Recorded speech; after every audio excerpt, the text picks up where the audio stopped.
Hello and welcome.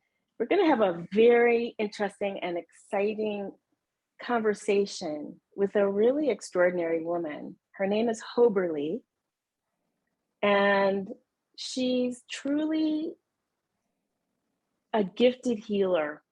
And one of the reasons I'm doing this interview is because I've had the pleasure of experiencing several of her healings, but the most recent one is one that she has been putting together for years and years. It's come together because of all of the different types of modalities and that she has studied. And now they're all working together synergistically to produce just some really extraordinary results. So my name is Jill Sutherland, and I've known Hoberly now for almost 10 years. And in that amount of time, I've just seen her grow and develop really exponentially. So this latest healing that she did was actually, we weren't together physically. It was being done remotely with other people through the internet. And so she will be explaining later exactly what she did. But my experience is that is something I just never came close to ever experiencing before. What happened was I got transported to some place. I knew I was me, but I was not in my body anymore. And this place was like a very quiet, very dark, immense room. And I was there with other beings, other consciousnesses, would be the only way to put it. None of us were in our bodies.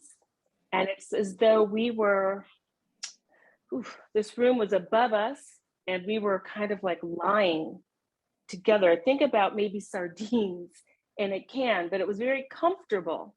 But we were side by side, not in these bodies, just consciousness. And there, all I can explain is that there was just this sense of joyous anticipation. There was just this sense that of of of birth about to take place, of infinite possibility, of not wanting to be anywhere else, complete and total serenity and peace and unity, no barriers, connection. We were perfect as we were, and yet we were ready to do or become whatever we were called upon to do or become. It was an in-between state. We were so alive. It was so alive. It was just spectacular. In fact, it was so good. I really almost not wanted to do another healing because I want to hold on to that as much as I possibly can. It was profound.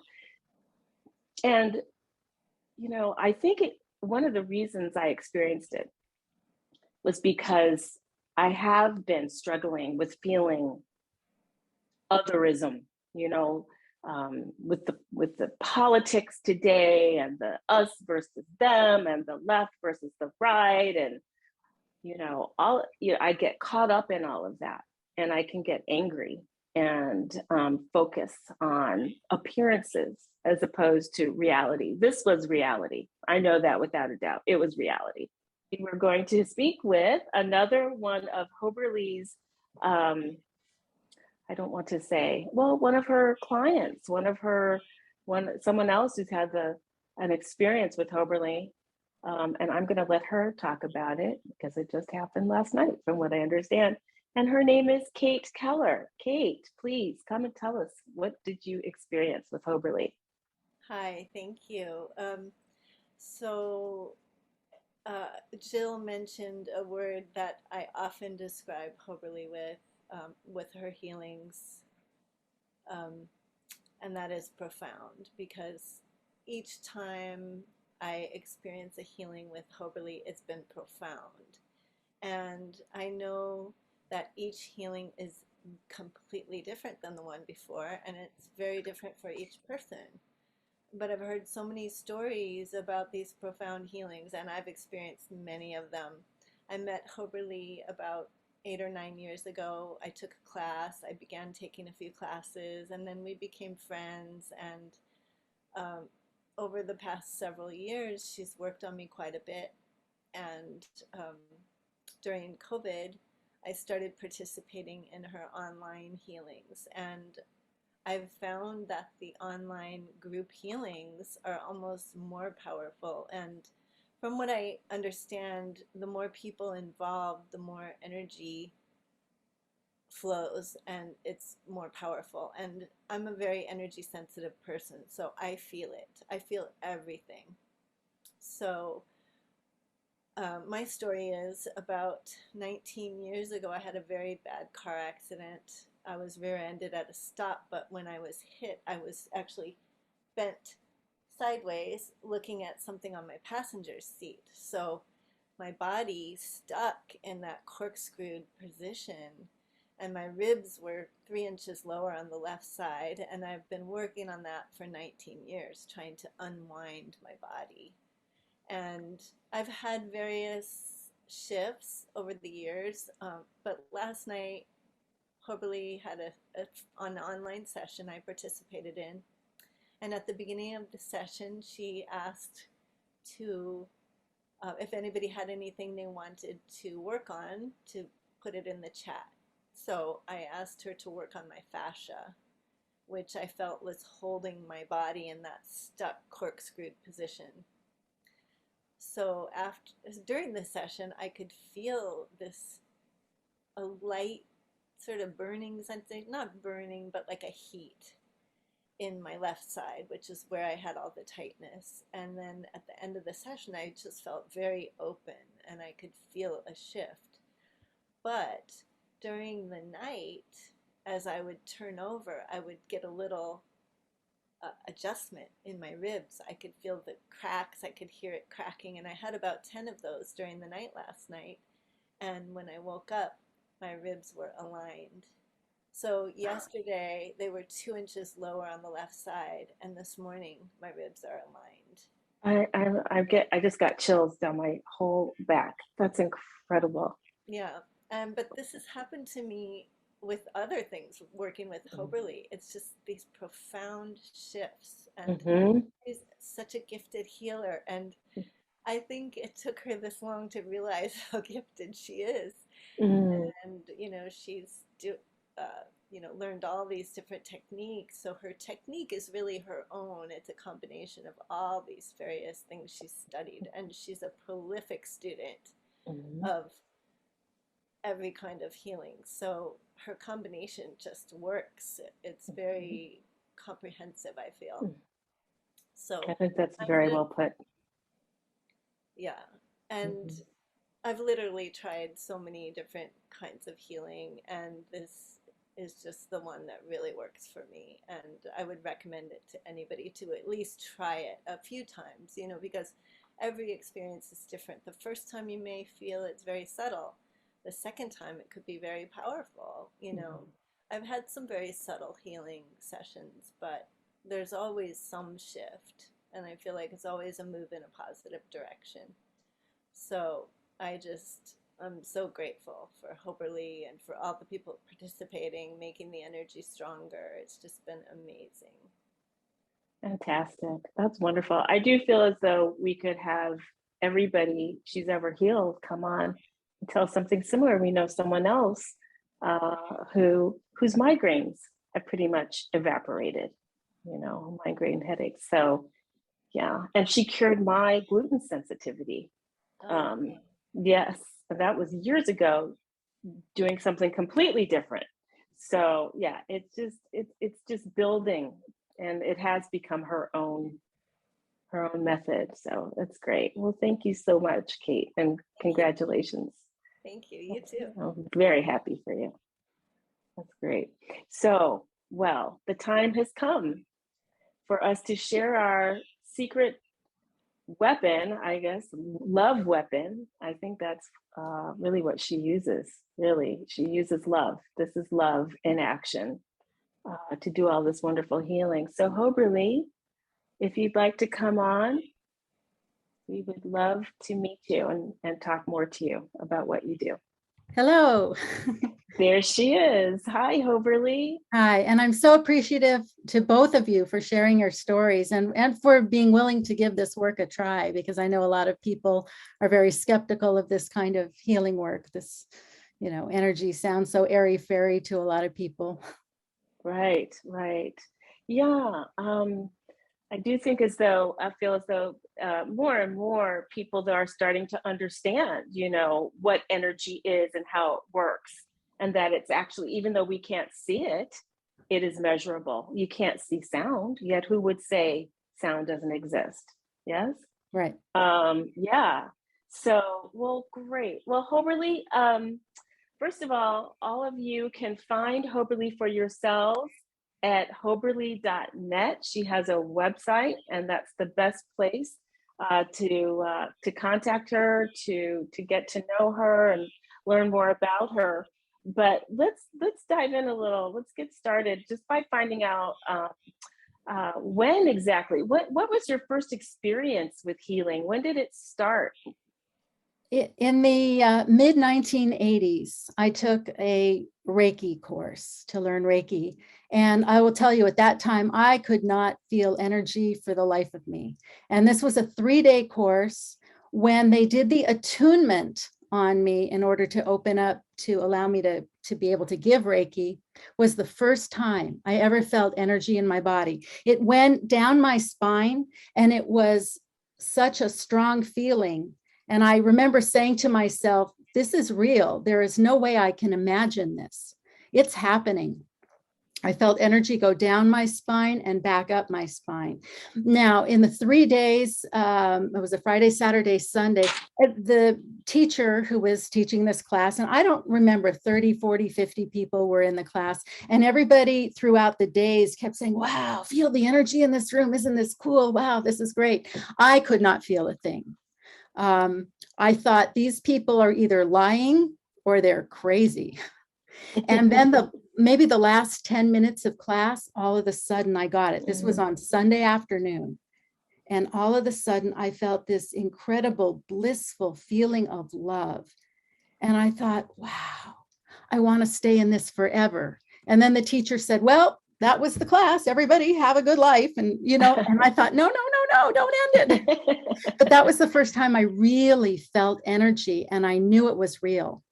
Mm-hmm. Because for most of my life, I couldn't feel anything at that point. And I was in my mid-20s.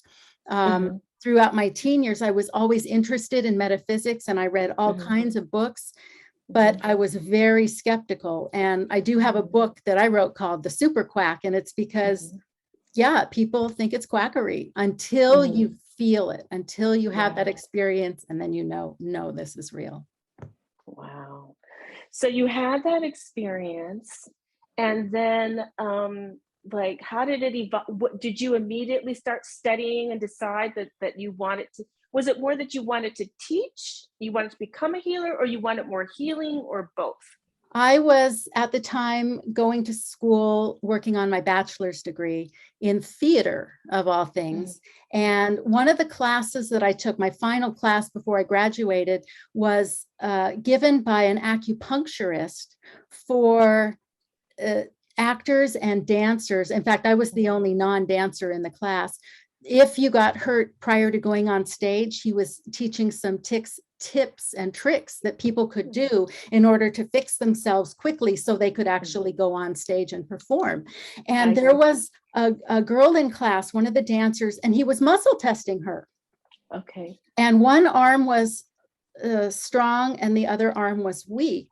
And she said, what's going on? And he touched her abdomen and did just a little movement like this. And then all of a sudden she was strong, and I saw her eyes get wide. She said, what did you do? And then he pushed the energy down just gently, just kind of like this motion. And she went weak.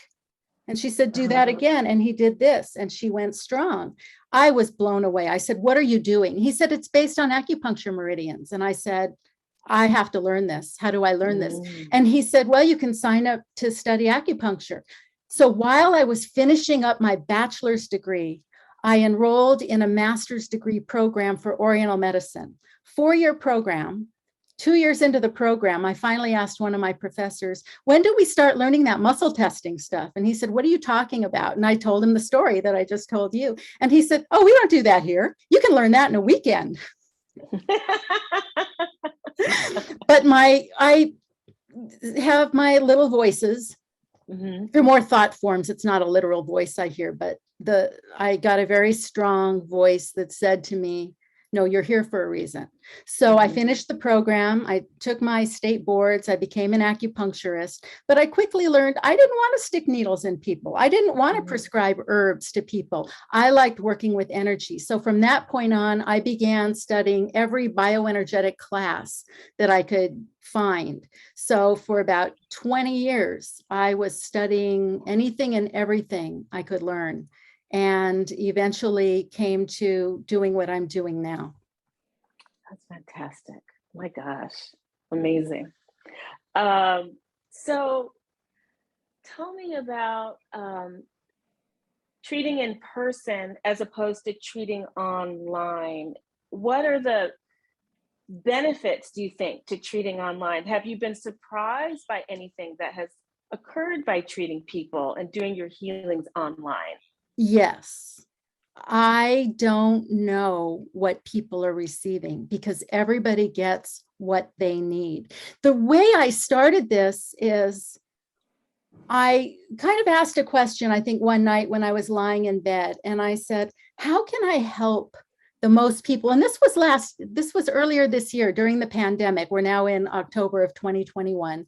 And I said, how can I help the most amount of people by doing the most amount of good? Because I couldn't figure out, I wasn't seeing people in person anymore. And I felt like that's my mission. I'm here to help people. I didn't know how to do it. And the next morning, before I was fully awake, this voice, one of my thought form voices, said to me, you can do online healing and you can help a lot of people and you can help them in a very big way. And because I know Kate and I know how sensitive Kate is, and because I have a weekly group, I told the group, I want to do this experiment. So I practiced doing the online healing to see what would happen. And Kate felt it very strongly and gave me her feedback. And I went, okay, good enough for me. Let's give it a go. So I did a few more practice sessions, and I just decided this is the way I'm going to do it. And the feedback I get, I like to, at the end of each session, I like to ask people what they experienced. So, not everyone wants to share, and it's not important for everyone to share. I want people to be comfortable. In fact, during the session, I let people turn their cameras off so nobody has to see each other. Most people, I'm sure, are lying down or sitting down with their eyes closed. I have my camera on because I do a lot of hand movements and some people want to watch me, and that's fine. I mute everybody. I mute myself, but I do play music along with this, and I play some very powerful mantras to also help do the healing work. And I tell people, if you want to turn the sound off, that's fine. You just won't know when we end because, at the end I say we're done. But when we do it this way, and people do share, and people can chat with me. So periodically I'll open my eyes because somebody may say, oh, can you work on this? Or I'm feeling this. And so I give people the opportunity to communicate with me, even though we're all on mute, to make people more comfortable as well. What else can I say? Did I answer the question? Yes, you did. You did beautifully. And I just had a thought. Talk to us a little bit about religion. Do you feel as though your healings in any way contradict, let's say if somebody is Christian or Jewish or Muslim or Buddhist, how do you feel that there's any kind of conflict with any of the healing that you do if somebody is a particular religion? I can't imagine that would be the case. It depends on the person's belief system. So I will tell you that years ago when I was doing the Reiki, when I first graduated with my acupuncture license, when I got my license, I was working in a little holistic clinic. And it was a small little city that had people who had very specific Christian beliefs. And I didn't understand how important terminology was. So I had no patience at that time to work on, no clients, they were patients at that time. And there were some people in the waiting room. So I said, while you're waiting for, the other therapist, I said, would someone like Reiki? I can do that while you're just waiting here. And I offered that. And some of the older people said, well, what's Reiki? And I said, oh, it's energy. I channel healing energy. And this one woman, her eyes went really wide and she said, I don't work with the devil. And I said, well, I don't either. And I was very confused. And I found out that a lot of people have the belief that anything that's channeled is from the devil or from a negative source. So, somebody may have beliefs that this is contradictory to theirs. I don't. I believe there's one source, and that source is love. And whatever your belief system, it's the same source that comes through that way. So in my opinion, no, there's no conflict. You'd have to ask other people for their opinion. Right.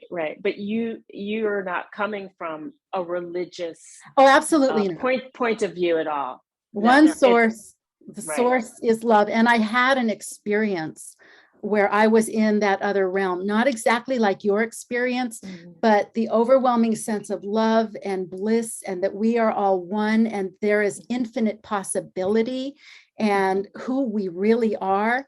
And while I was there, I realized this is home. This is home. This is where we all came from. And this is where we all go back to. It was so powerful and so strong. It was such an incredible knowingness that I had. And then when I came back into this dimension, or whatever you call it, for a couple of years, I won't say it was a full-blown depression, but it was very difficult to be back in this realm, because this is a very dense realm. It was nothing like that, but I knew that was the truth. That was home. That was the word, Hoberly. That's the word, home. It felt like home. It was home. It was joyous. Home. Yeah, it was home. And when you're there is no doubt, right, Jill? None. Zero doubt. It was it is real as sitting here right now. Oh, it's more real than sitting here. Yeah. Truly. Because your heart, you're just not even you're just so joyous. That's just the word. It's joy. So, Hoberly, how many people can be online at one time when you're doing your healing? I'm set up so I can have up to 100 people online. I haven't had that many so far, so that'll be an interesting experience as we start to grow and have that. But I will tell you, the more people, the more power I feel. Last night while I was doing it, so what I do during the session is I go into everyone's field and I do some clearing. And one reason I mute myself is as I'm clearing, when I bump into some of this stuck energy in people, I cough, I yawn. I think the coughing is more the release, but when I start hitting it, I start yawning and yawning. My eyes will water. So I'll clear the field. I clear the traumas. When I say I clear, I don't necessarily clear. My intention is to do as much clearing as the people can give up. So some people are stuck on their story, right? The more forgiveness, the more that we can forgive each other, the more that we can forgive ourselves, the more this work can do on the individual. So I go through and I don't know how to say it, release, pull out all these stuck energies, stuck traumas, emotions. I go through what I call the timeline. So from the present all the way through birth. I also take a period where I go through the womb and clear the mother energy that may have affected the fetus. I go through the ancestral realm, and that's where I feel so much. I send a lot of healing and forgiveness to the ancestors that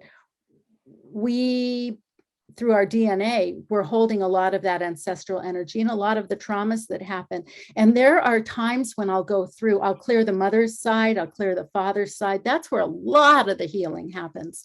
And sometimes on a few occasions, I have felt so much gratitude from the other side for the releases that happen to, I don't understand how any of this works, but I know what I feel. And I'll just hear sometimes, thank you, thank you, thank you, thank you. And then sometimes I'll go through the body parts, particularly if people chat, I have a problem with this or that. And I was going through the organs, and this was maybe a week or two ago, and I felt somebody's spleen was really stuck. So I was clearing the spleen, and it was like, and I didn't know who, but somebody's spleen was saying, thank you. I was just sending in so much love to do the healing there.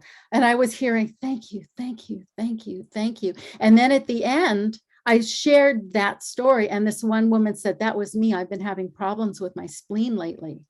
Wow. Yeah. It's such an adventure for me to go through this and see what comes up. I have some really interesting stories. Maybe I'll have to write another book about the stories that happen with these healings sometimes. Definitely. I think it's so funny that I'm sitting in front of a photograph that says adventure on it. Oh, that just popped up at me the other day. Probably got it specifically just to talk to you. Probably appeared, yeah, buy me. You're going to be talking to Hoberly. It's an adventure. So, okay, wow. Well, that's fascinating. Do you see when you say you go into, you work on the ancestors, or what do you see? What do you see when you're doing your healings? I envision each individual becomes one person. So I can work on everybody at once because everybody is part of that one individual. So I don't see a face, I see like a body. And then I first work on the mother's side. So I'll imagine above that person, a female, the mother. And then then there are two bodies, the parents of the mother. And then there are four bodies, the parents of those people. And then it's like this big pyramid of beings that grows. And one time there was this, so I have an order to how I work, but sometimes my order, like first I work on the field, then I work on the past, then I work on the fetus, then I work on the ancestors. And something else said, no, do this now. So I put off the ancestors because I was working on the thing that told me, and at the moment, I don't remember what that was. So when I got to the ancestors, there was this one woman that popped out. I believe she was somebody's mother. And she said, well, it's about time you got to us. We've all been waiting here. She said, and I said to her, silently in my head that I don't know how to explain the communication of how it happened, but I said, you know what, it's going to be really good. You're going to like this. And as I did it, I felt like this force field of wind that was blowing really hard. And it was this force field of love, because I don't know who she was, but she felt like she was a very stubborn person that, I remember what it was. She had suffered a lot in life, and her suffering was her badge of honor, and she wasn't willing to give that up. That was her struggle in life, and she survived all this. And that was kind of her energy. This powerful force of love had to like blow into her so hard to be able to move that, because she didn't want to give it up. And it did. It started blowing it away. Wow. And then her heart opened up. And it wasn't just her, it was everyone, but I could feel that force was directed mainly to her, because she needed that much love to overcome that much pain that she was still holding on to. That was probably the most profound of all the ancestral part of this work that I do. But what's happened lately is maybe halfway in. So I do a 20-minute shorter version if people just want to sign up for that, or I do the 1 hour. What's been happening lately is I almost go into a trance. And I was like, last night when I was doing it, I just had to go into this place. It was almost like I was in an alpha state. And I said, okay, I just need to let this be. And I get myself out of the way to allow whatever healing is coming through, because I'm not the healer, right? I'm the channel that's allowing things to come through. So when I get hits and indications, yes, I will. My intention is to direct it towards that. But certainly I don't do any healing. The force of love, God, angels, spirit guides. I don't know. I can't tell you who does the healing, and we do our own healing, right? We open up that higher part of ourselves. So that comes through, and whatever anyone needs, and especially with the intention. So if you set your intention on what you need and you open up to receive that, and forgive yourself for holding on to whatever this stuff is, whatever has happened, whatever anyone has done to us, whatever we've done to anyone else, whatever we've done to ourselves, with our thoughts. Yeah. Thoughts are so powerful. Yes. Yeah. Wow. I Yeah. love that for Please, Kate. I'm sorry. I was just going to add that when you were talking about the force field of wind, that force field of love, that is how I know Hoberly to be in everyday life. She's like a force field of love. I feel like that's why you're able to channel this energy, because that's how you yes. live your life. Well, that's so sweet I of you agree. to say. Yeah. Yeah. Yeah. If I can add to that, I think you're one of the most generous people I've ever known. So generous with your time and your energy, and just just so generous. Well, thank Just you. I want to share something else that, I don't know, maybe it sounds like I'm bragging. I don't mean it to sound that way. When I took that Reiki class, I had no history of doing any sort of healing whatsoever. When I went to sign up, or when I showed up and, they were checking us off the list, the son of the woman who was teaching the class was the one who was registering people in. And when I went to register, he said, "Oh, you're a healer." And I didn't know who he was talking about, because I looked around to see who's he calling a healer. And he looked at me and he said, "No, you." And I said, "I'm not a healer." And he looked really puzzled and he said, "You're not?" And I said, "No." And I thought he was maybe making fun or trying to make a big deal. I will say now, I think he saw something in me, some ability that I didn't realize I had. Because I had no clue. I was, I was drawn to it, but I didn't know why. But I think this is why I'm here. I mean, this is what I love to do. This is my passion. Lucky us. Yay. So so what do people on your healings, what you already alluded to it to some degree, set an intention and be open to receive. Do you need to know anything else about the people? Do they need to tell you anything? Their age, nothing like that. Nothing. Because again, it's not me doing it. The source of healing, the source of love, already knows what everyone needs. And it's just up to the individual to relax, enjoy it, and accept as much as you can accept. And that's where it happens. And Jill, I think that's why you had the profound experience you had, because yours was a very unique experience. I don't want people to think that that's what's going to happen to them. You were open to it. You were ready for it. That's why it happened. And Kate, she's been ready for that as well. And I know her to be a very open person and willing to receive the healing. I know she's been trying for so long, and I know that other people have helped her as well. I'm just grateful that she has had the huge healing that she's had. So again, I don't want everyone to say, "Oh, well, I didn't," if they try it, well, nothing happened for me, because it can take a few sessions to feel it. I call it like a brick. Prior to doing the Reiki stuff, I couldn't feel energy at all. I thought it was crazy. I thought people were nuts to think that this was real.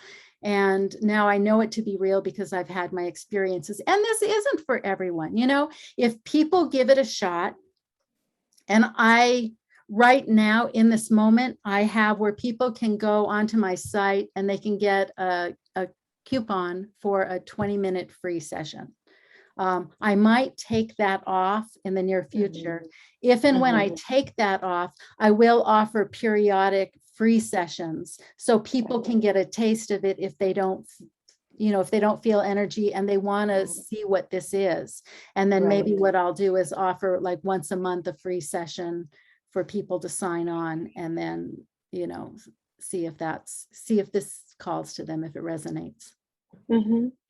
The vision that just came to me was one of like, a hammer and a chisel. Like if you something is encased in something hard, and they take the chisel and the hammer and they go clink, clink, clink, and it's like, Kate and me, we're like, it was just years and years of working on things, or Kate working on her fascia, and me with my, the separation I've been feeling, and it's like we were just in the right place at the right time, and you had the hammer and the chisel, and it was like it just cracked something. It's not like it can happen spontaneously and maybe the first time somebody tries it, but on the other hand, it kind of depends on where you are, and maybe one layer falls off and then another layer falls off. You know what I'm saying? It's kind of like that. It's like the right timing, and the strike of the hammer and the chisel to kind of break through to certain things sometimes.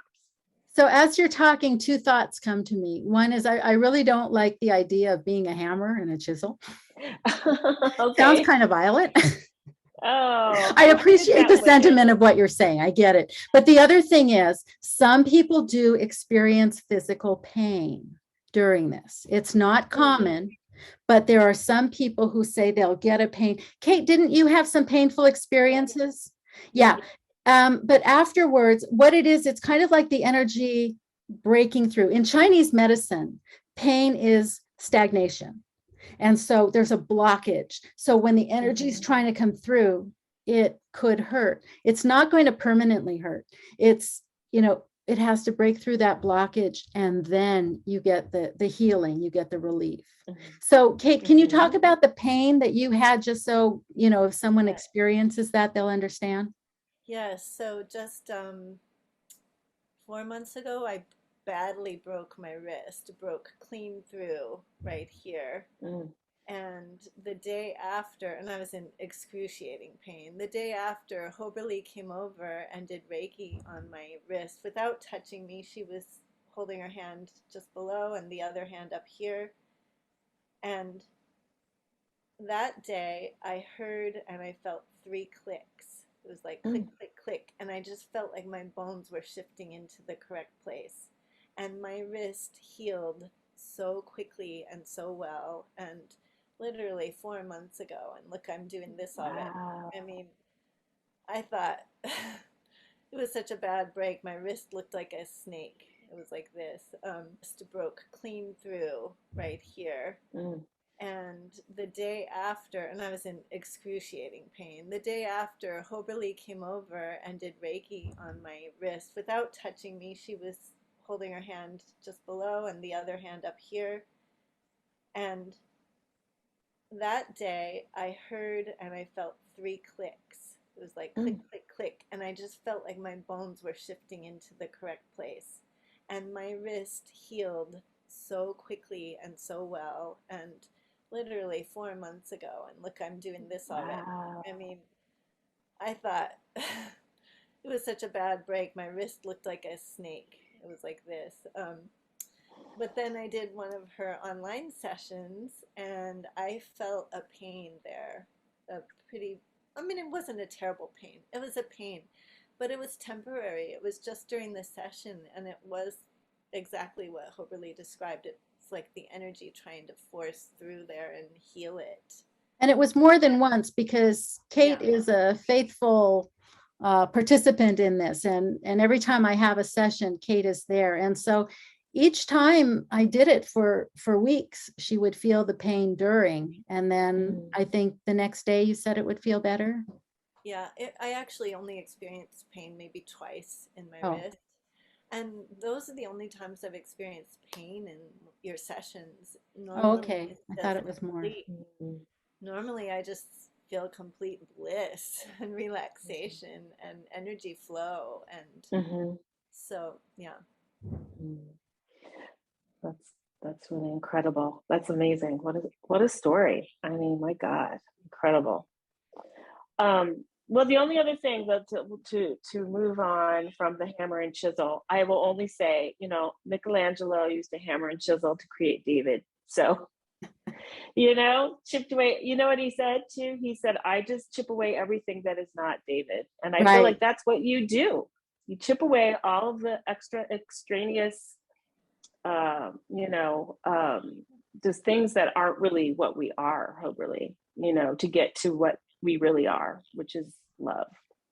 So, okay. So I think people might really appreciate having a little demonstration of what you do, Hoberly.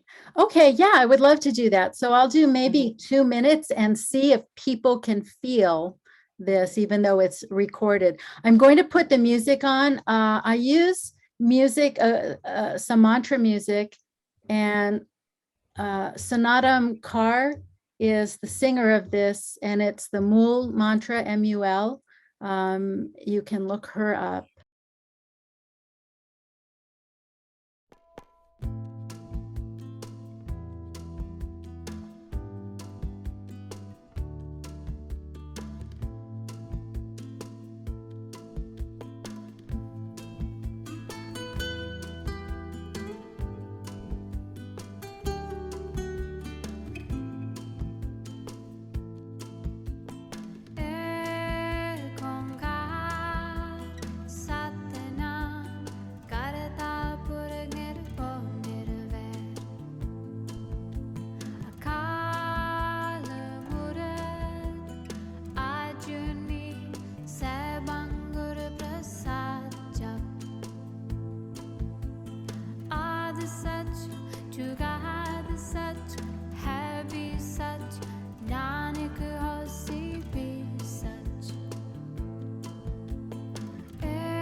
So that's interesting because I felt the energy stop and I opened my eyes and you were just finishing up Oh, wow. where the music went off. So I could definitely feel it. I felt a lot in my heart area today. Yeah. Thank you. Mm, yeah. I feel soothed and just nourished, you know, by the energy. Thank you. Well, I'm so grateful for this time, for, you know, sharing this information and for you to share your stories. So thank you so much. Our pleasure. Before we say goodbye, do you have any upcoming events? Actually, tonight I have one. I'm at the Awareness Center in Pasadena with a woman named Ananda, and she's going to be doing sound healing with her alchemy bowls, the crystal bowl healing. And then I'm going to be doing my work along with her. So it's the first time we're going to be working together. We may be doing this in the future. So if you go to my website, hoberly.net, I do have an events link, and you can see if we have anything upcoming there. Lovely. Well, Hoberly, I can't thank you enough for all you do, all you give, you know, your beauty, your willingness to do this work, which isn't always easy on you, you know, but we're so grateful. Thank you for this time. I'm so excited for all the people who get to know you through this video and who experience you for themselves. They owe it to themselves to give it a try. Thank you so I know much. that they'll enjoy it. So thank you. And also Kate, thank you so much for everything. And we will see you in the future. Namaste. Namaste.